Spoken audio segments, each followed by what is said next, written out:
Hello, everyone, and welcome back to the Showing Up to Your Life podcast and YouTube channel. Art Burns here on a Saturday morning. So excited to be here with you today. It's actually a really kind of nice day out here today.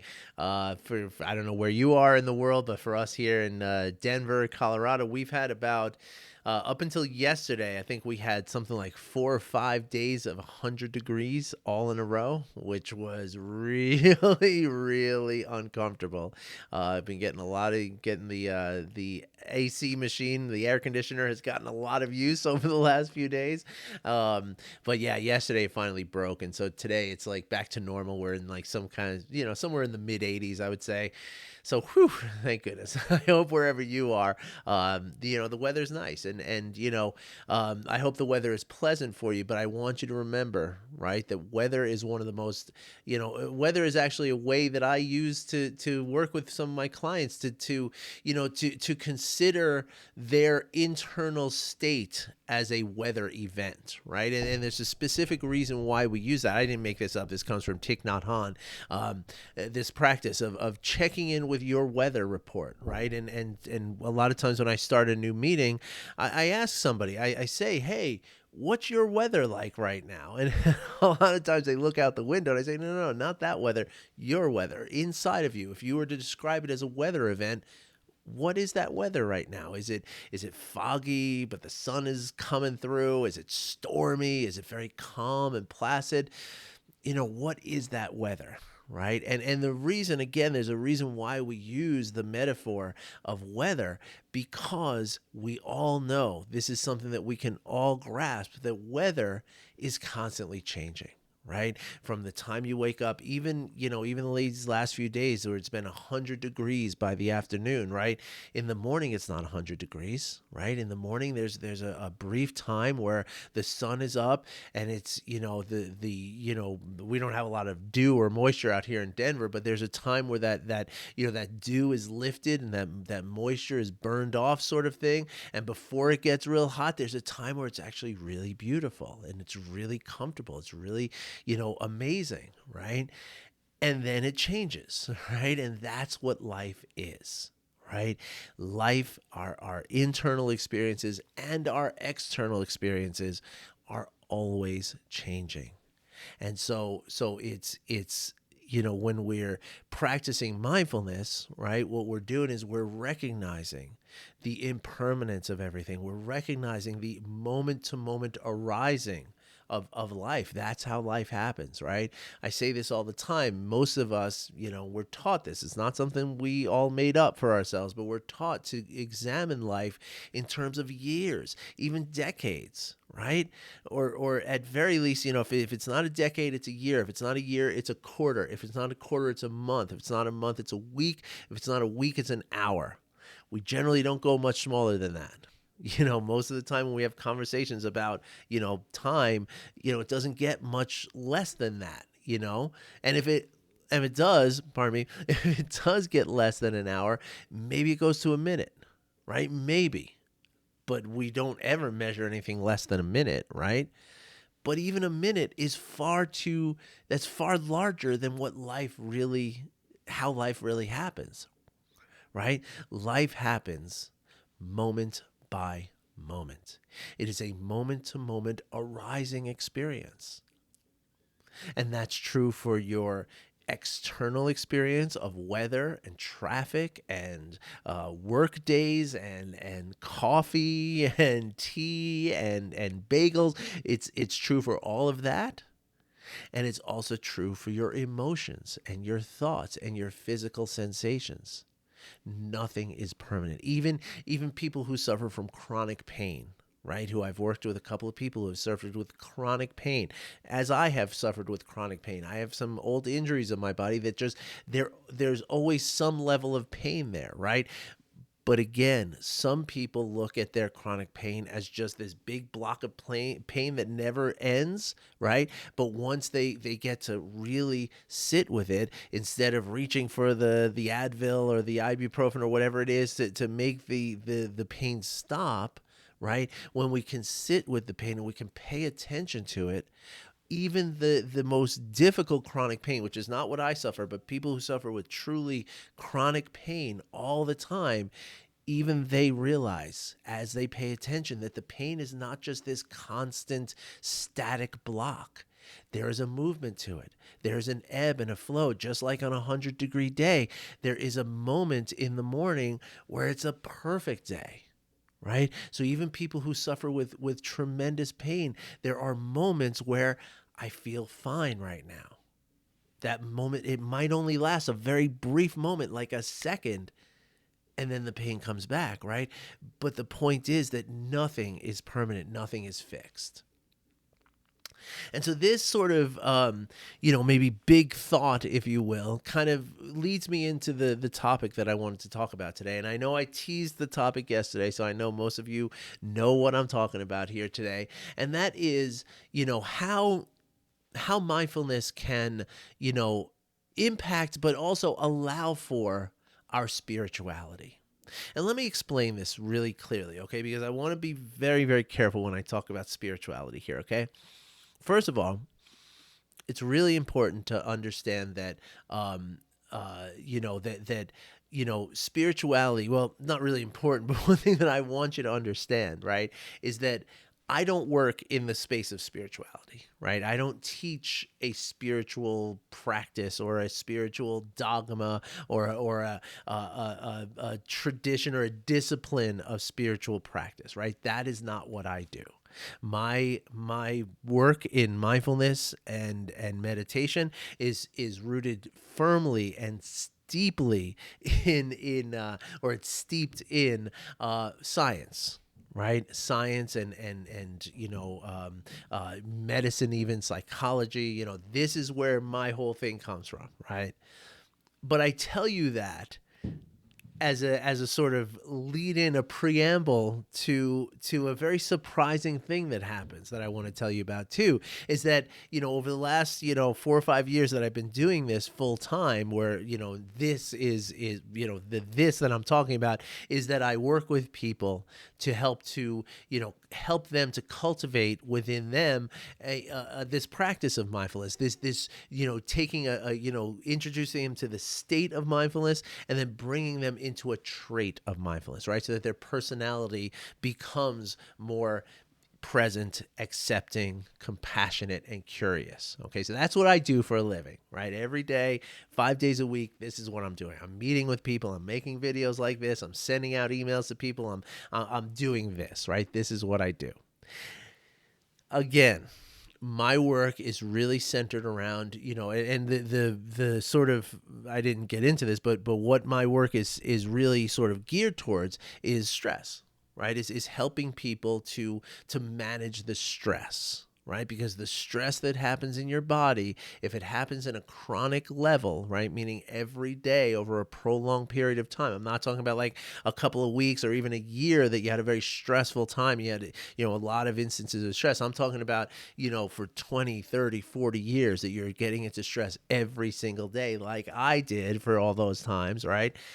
That's where I'm going for, right? That's what I'm trying to help people to manage, right? To reduce that stress. And a lot of times anger is involved with stress. And so that's why I also, kind of work with that anger space or emotional reactivity on any level. It's very, very tied to stress, right? But again, in none of this did you hear the word Buddha. None of this did you hear the word spiritual. None of this did you hear the word mandala or any of these sort of words that might indicate a spiritual sort of aspect to this work, right? And the reason why you didn't hear it is because it's simply not there, right? I do not focus on spirituality in my teaching and in my coaching, right? I have my own spiritual practice. I have my own spiritual, sort of existence, right? But that's not what my work is about. Now, the reason I tell you this again is because it's amazing that I would say, I'm trying to put a percentage on it, and it's very it's an unscientific thing here, but I'm just going to throw out a number and say that it's probably like 60, 75% of the people who I get to work with, right, that they will tell me at some point how much this helped their spirituality. Right? How much it made them more of a spiritual person, or help them to get in touch with that spirituality, right? Now, that spirituality ranges. I mean, I've worked with people who are devout Christians, and I'm talking about very devout, even to the point where, they are reluctant to read books written by Buddhist monks, like that much into that sort of Christianity dogma, right? Like they don't even want to know about any other spirituality, like that kind of heavy, dedication that people have to their religion and their spirituality, which is beautiful. I have no problem with any of that, right? It's great. I mean, I do encourage people to be a little more open-minded, because in fact, there are people like Thich Nhat Hanh who talk about Buddhism and Christianity, right? So it's really, there's more crossover than most people think, right? But still, right? It's not something that I'm teaching, right? So anyway, I have people who have been devout Christians. I have people who are grew up in Jewish, tradition of various, levels. I have some friends who are some clients rather, who are, close to the orthodoxy of Judaism, right? Not I have not worked with a Hasidic Jew or a truly Orthodox, like outwardly, that I haven't done, but people who are pretty into their religion, right, is what I'm trying to say, right? I've also worked with people who have no spiritual practice, right, but yet still, 75%, or at least like 50-60% at least, are coming to me after, a couple of months of working and telling me how much this work has improved or allowed for their spirituality. And so that's gotten me to think that I've really spent some time with this over the last couple of years, because it's fascinating to me, right? And when I say that I don't teach, Buddhism or spirituality, like, I'm talking about to the extent where I tell clients straight up all the time, this is not a spiritual program that you're doing, right? And that's not what I'm doing. Like, literally, it's not just the absence of spirituality, but I'm owning it. I am telling people that this is not a spiritual course, right? Like, it's not, well, and really it's more, I say it's not a Buddhist course, right? Because a lot of times I do reference, quotes from Buddhism, or quotes from various, Buddhist teachers and monks and stuff like that, right? So I'm constantly issuing that caveat that it's not a course in Buddhism, and that I am not a practicing Buddhist, and I don't teach Buddhism, right? But it can't be denied that a lot of the practices of mindfulness are rooted in the tradition of Buddhism, right? So it's all tangled up in a really beautiful way. But the thing that I want to talk to you about today is how, even without trying, how mindfulness practices and meditation, like I teach and what I talk about here, it does inform and kind of create space for a spiritual practice.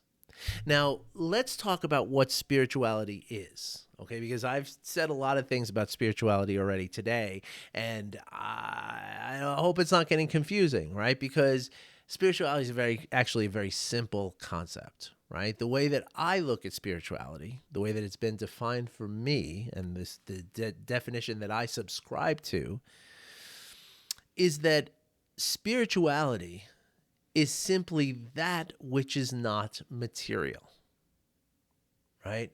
So in other words, right, everything in the outside world, the coffee cup, the pocket knife tool, the glasses, the pen, right, the books, right, the microphone, the candle, the plant, all these things, these are all material things, right? These are things that exist out in the outside world, right? We can hold them. We can, take them apart. We can cut them open and find out what's inside, right? We can explore. We can examine. We can, do all kinds of, all kinds of ways in which we can understand things in the outside world, right? We have our eyes, our ears, our nose, our taste, our touch, right? The five senses, we also have all the memories of everything we've experienced. So we have this amazing association, right? That I can, I actually have a schema in my mind because I've seen so many books in my life.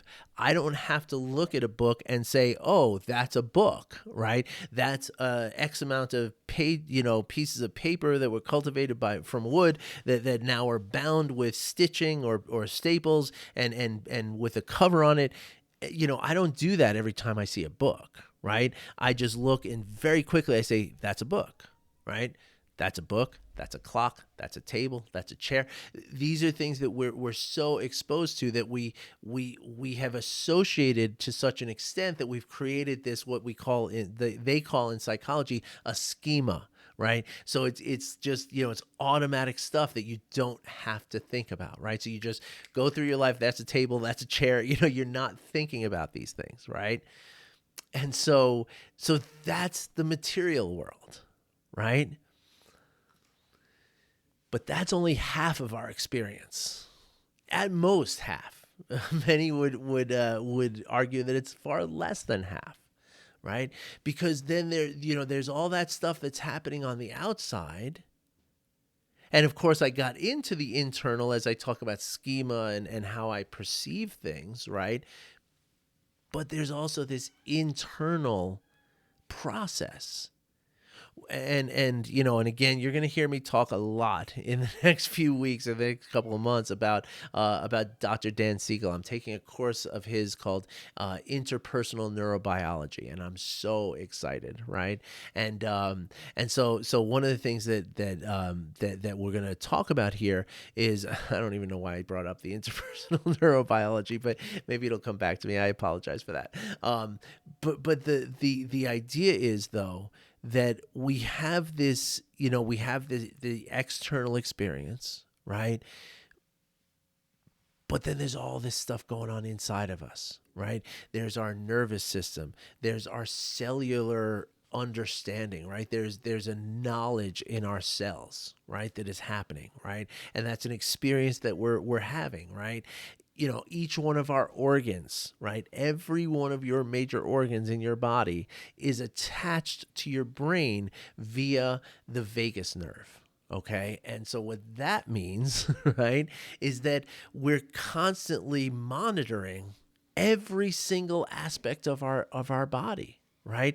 Every single, functioning part of this organism is constantly being monitored, right? That's an internal experience, right? And then, of course, I don't have to even talk. Well, I do have to talk because it's kind of the point here. But then there's all the thoughts and all the emotions that are happening, right? And all this different sensations of our body outside of our major organs, right? The soreness in our ankle, the tightness in our back, the itch on our skin somewhere, right? These are all also experiences that we're having, right? But these experiences are just us, right? Like when I have this little pain in my side, that's not something that I can communicate to you. That's not something that I can share with you. I mean, I could try to describe it, of course, but who wants to listen to it, right? So that's a very individual experience, right? And that ultimately is spirituality, right? Now, of course, spirituality doesn't end there, right? The spirituality is kind of, the examination of that realm of the non-material experience, right? And so for a lot of people, what that is, when we get into religion, right, what that is a religion is a set of, dogma and a set of literature, basically, that is meant to create a common language to describe what we're feeling inside of us, right? But not in terms of like the stitch in my back or the itch on my skin, but really about like, what is life all about, right? Like we're all trying to figure that out on some level, right? And so what religion does is it allows us to have a language by which we can communicate that thing, right? That concept of what the heck are we here for, right? But now here's the thing, right? Many religions right? They become, a little automatic, right? It just becomes kind of like, like when I was brought up Catholic.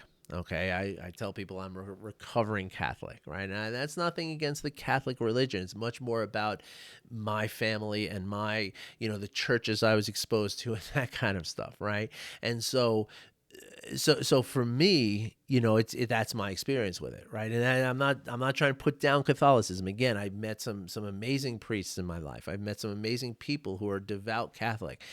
Catholicism is not the problem, right?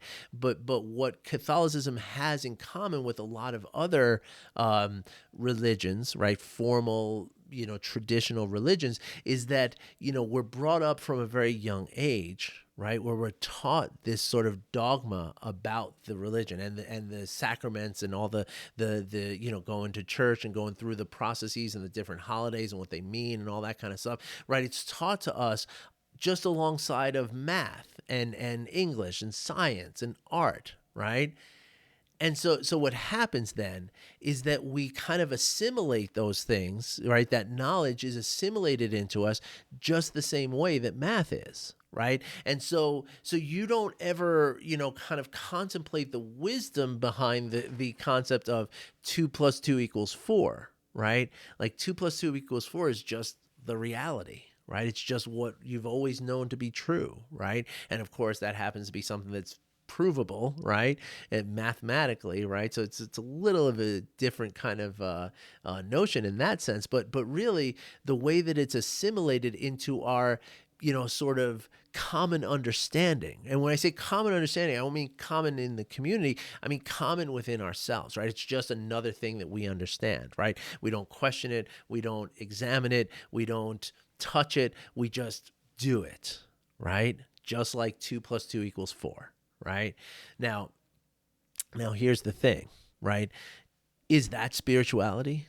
Right? Because remember what I was talking about, and again, this is mostly my definition. I haven't looked up the collegiate definition of what spirituality means, but what it means to me is the examination of that which is not physical. Right. So the examination of that drive that I have to understand what life is all about. Right.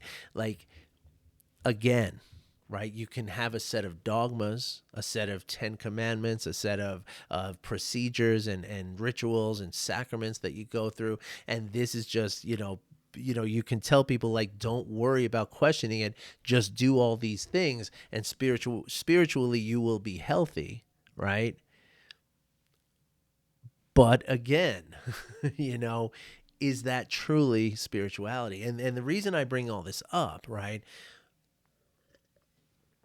And again, as I mentioned a few minutes ago, that it's always surprised me how many people have come back to me and say, this work that I do, right, which is just simply learning to pay attention in the present moment without judgment, right? That's literally all it is. Now, I like to look at it as cultivating presence, acceptance, compassion, and curiosity, right? That's my kind of, the way that I approach it, right?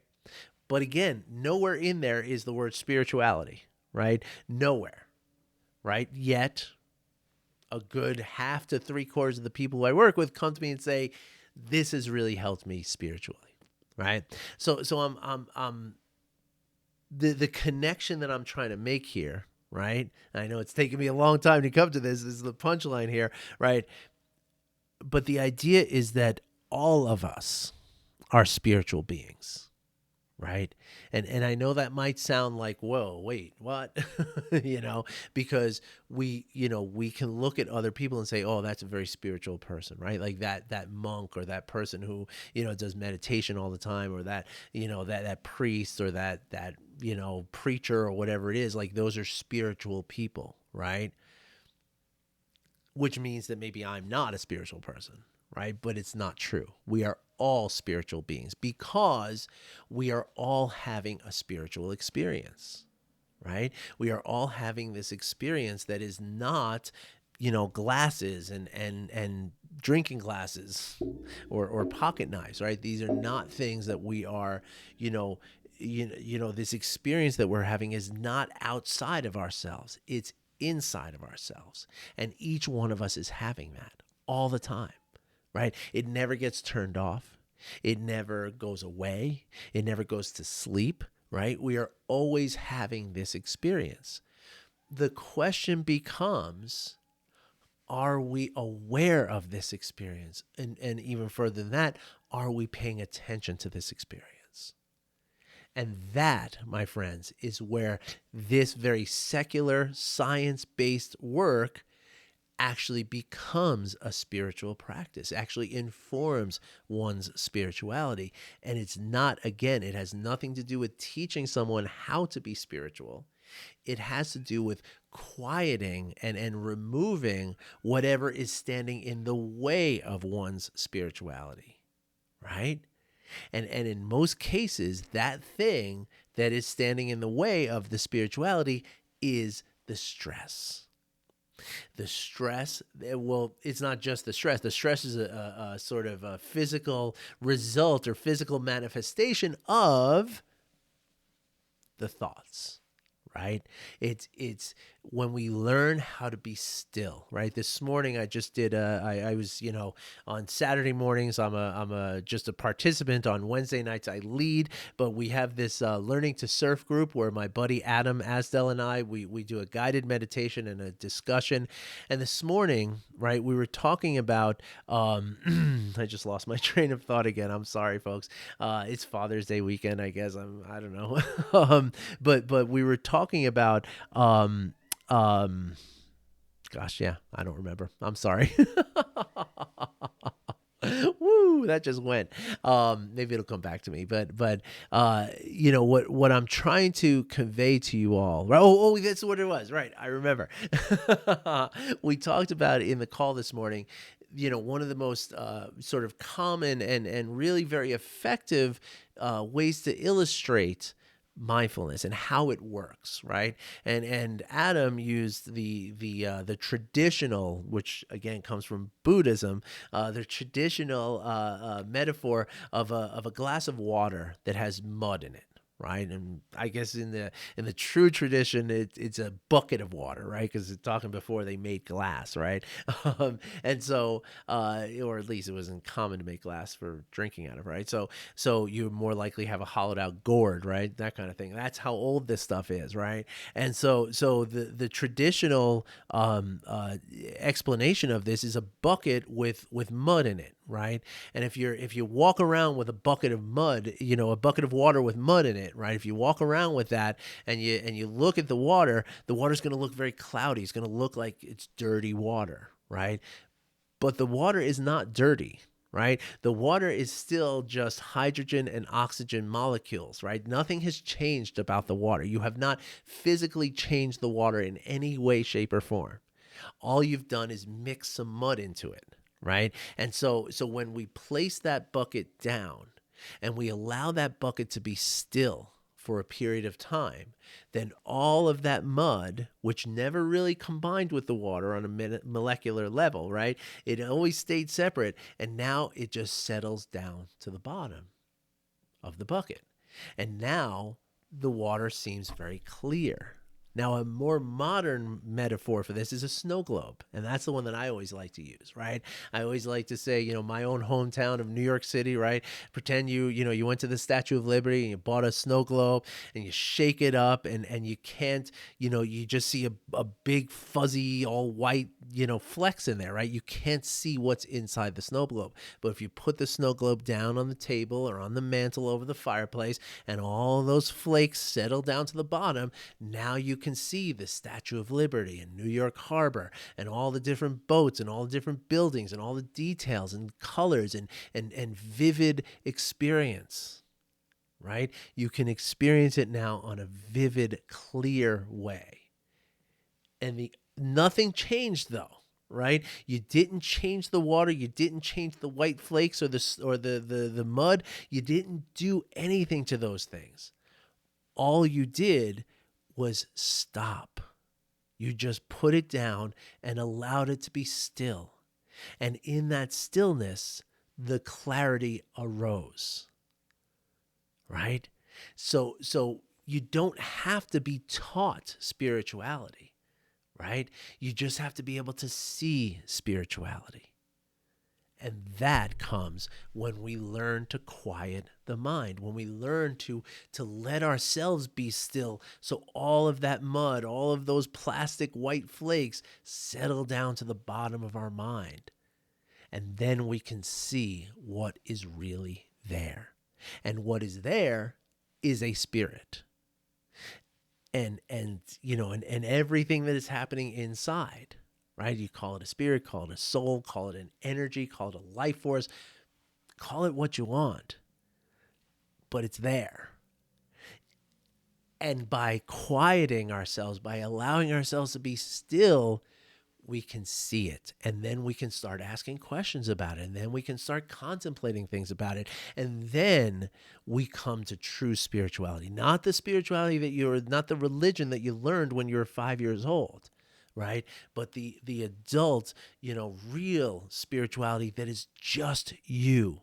There's nobody else who has the same spirituality as you, because there's nobody else who has the same internal experience as you, right? And that's a beautiful thing. It's a really beautiful thing.